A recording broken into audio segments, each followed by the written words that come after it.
আমরা তো সবাই জানি ফ্রিজের ভিতরে একটা ডোর ল্যাম্প থাকে, যার সুবিধার জন্য আমরা আসলে যখন ফ্রিজের উইন্ডোটা খুলি তার ভিতরে খাবারটা দেখতে পাই, আর যখন উইন্ডোটা বন্ধ করি তখন ওই লাইটটা আপন ইচ্ছে বন্ধ হয়ে যায়।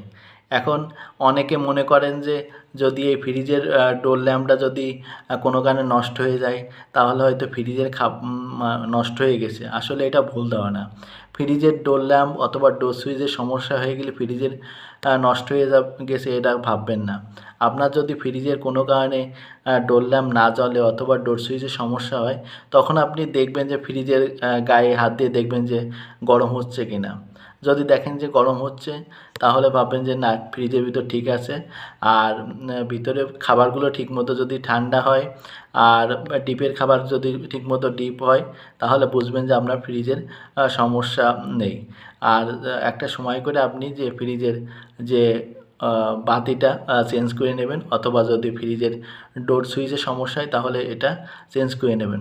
আশা করি বুঝতে পারছেন যে ফ্রিজের যদি বাতির সমস্যা হয় তাহলে কিন্তু ফ্রিজ নষ্ট হয়ে গেছে এরকম কোনো ধারণা নেই। ভালো থাকেন সবাই, সুস্থ থাকেন।